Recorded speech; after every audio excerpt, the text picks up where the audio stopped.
Assalamualaikum warahmatullahi wabarakatuh. Halo teman-teman dan sobat sejarah semuanya. Selamat datang dalam pembelajaran sejarah Indonesia. Pada video kali ini kita akan membahas salah satu peristiwa penting yang terjadi pasca kemerdekaan di Indonesia, yaitu pemberontakan Darul Islam atau DITI atau Tentara Islam Indonesia, khususnya di bagian Aceh, serta peran besar Tengku Daud Bereh di dalamnya. Peristiwa ini bukan hanya konflik bersenjata, tapi juga tentang perjuangan ideologi, keadilan, dan hubungan antara pemerintahan pusat dengan daerah. Mari kita pelajari bersama bagaimana sejarah ini terbentuk dan apa maknanya bagi Indonesia saat ini. Yang pertama adalah latar belakang. Latar belakang yang melatar belakangi adanya timbulnya konflik ini. Setelah Indonesia merdeka, semangat persatuan diuji oleh berbagai persoalan di daerah. Salah satunya terjadi di Aceh. Pada awal kemerdekaan, Aceh memiliki status istimewa karena peran besar rakyatnya dalam perjuangan, terutama dalam bidang agama dan pendidikan Islam. Namun ketika pemerintahan pusat mencabut status itu dan melebur Aceh ke dalam Provinsi Sumatera Utara pada tahun 1950, muncul rasa kecewa dan ketidakadilan di kalangan masyarakat Aceh. Banyak tokoh merasa bahwa pengorbanan rakyat Aceh tidak dihargai. Pengorbanan rakyat Aceh selama masa revolusi tidak dihargai. Dari sinilah benih pemberontakan mulai tumbuh. Tengku Daud Bereh adalah tokoh sentral dalam peristiwa ini. Ia dikenang sebagai ulama karismatik dan pejuang kemerdekaan yang sangat disegani di Aceh. Sebelumnya beliau menjabat sebagai gubernur militer Aceh dan berperan penting dalam menjaga keamanan daerah pasca proklamasi. Namun setelah melihat ketidakadilan dan lemahnya perhatian pemerintah pusat terhadap aspirasi rakyat Aceh, Daud Bereh merasa perlu mengambil sikap. Ia kemudian menyatakan Aceh bergabung dengan gerakan Darul Islam atau DITI yang dipimpin oleh Kartosuwiryo di Jawa Barat pada tahun 1953. Tujuannya adalah untuk menegakkan negara Islam Indonesia yang menurutnya dapat menjamin keadilan dan moral dalam kehidupan berbangsa. Kemudian, bagaimana perjalanan pemberontakan ini? Setelah bergabung dengan DITI, pasukan Daud Bereh mulai melakukan perlawanan terhadap pemerintah pusat. Wilayah pedalaman Aceh menjadi basis kekuatan mereka. Pertempuran pun tak terhindarkan. Dari situasi Aceh menjadi tidak stabil selama bertahun-tahun. Meski awalnya mendapat dukungan dari sebagian rakyat Aceh, namun lama-kelamaan banyak masyarakat yang mulai lelah dengan konflik dan menginginkan perdamaian.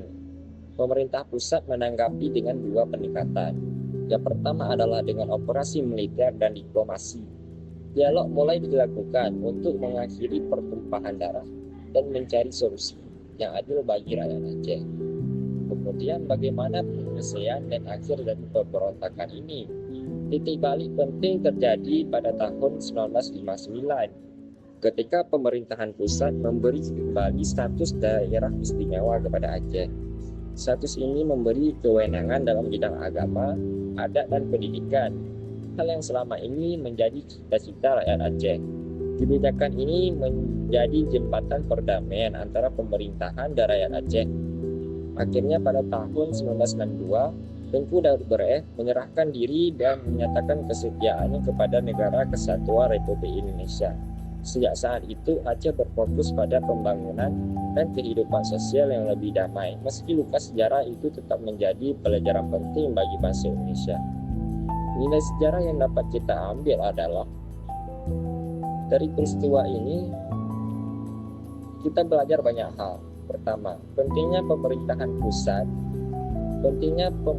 pusat memahami aspirasi dan nilai-nilai lokal setiap daerah. Kedua, penyelesaian masalah melalui dialog dan kebijakan yang adil jauh lebih efektif dibandingkan kekerasan. Peran tokoh seperti Tengku Daud Bereh menunjukkan bahwa semangat Islam dan nasionalisme tidak selalu bertentangan, tapi bisa saling melengkapi demi keutuhan bangsa. Sejarah ini mengingatkan kita bahwa persatuan itu tidak hanya dibangun dari kekuasaan, tetapi dari rasa saling menghormati dan memahami dan menghargai orang lain. Nah, setelah kita mempelajari materinya ya, sekarang waktunya kita menguji pemahaman kita ya, mengevaluasi dengan memainkan sebuah game yang telah saya buat di website Purpose Game ya. Dalam game ini kita akan menjawab pertanyaan pilihan ganda seputar latar belakang, tokoh hingga akhir dari pemberontakan DIY di Aceh. Game yang telah saya buat dalam bentuk multiple choice dengan 7 pertanyaan. Langsung saja kita mainkan. Untuk tutorial pembuatan ya, atau pemakaian dari Purpose Game ini bisa dilihat di video sebelumnya. Langsung saja kita mainkan ya. Jadi ada pertanyaan pertama di sini. Tujuan utama Gerakan Darul Islam atau Tentara Islam Indonesia ya, adalah apa ini? Tujuan utama dari Gerakan Darul Islam ya. Jadi yang telah kita pelajari tadi ya, adalah mendirikan negara Islam di Indonesia. Langsung kita jawab, dan ternyata betul ya. Tokoh utama dari pemberontakan DIY di Aceh adalah Tengku Daud Bereh. Salah satu penyebab munculnya pemberontakan DIY di Aceh adalah karena masyarakat Aceh tidak merasa puas terhadap kebijakan pemerintahan pusat setelah Aceh kehilangan status daerah istimewanya. Tahun berapakah Tengku Daud Bereh memproklamasikan Aceh sebagai bagian dari negara Islam Indonesia? Kapan Aceh bergabung dengan negara Islam Indonesia ini? Pada tahun 1953. Kemudian pertanyaan kelima, bagaimana sikap pemerintahan pusat terhadap pemberontakan DIY di Aceh? Jadi apa sikap yang diambil ya? Sikap yang diambil adalah menggabungkan pendekatan militer serta pendekatan diplomasi untuk meredam konflik.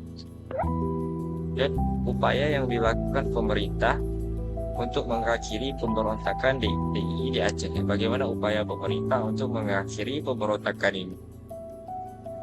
Adalah dengan melakukan melalui operasi Gerakan Damai Aceh. Dan apa makna yang bisa kita ambil ya dari pemberontakan ini?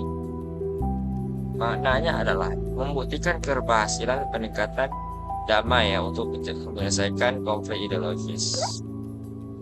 Kita berhasil menjawab dengan 100%. Terima kasih sudah belajar bersama hari ini. Semoga pembahasan ini membuat kita lebih memahami perjuangan rakyat, bagaimana aspirasi rakyat, dan pentingnya menjaga persatuan bangsa ya. Jangan lupa klik tautan Purpose Game di deskripsi video untuk mencoba kuis lainnya.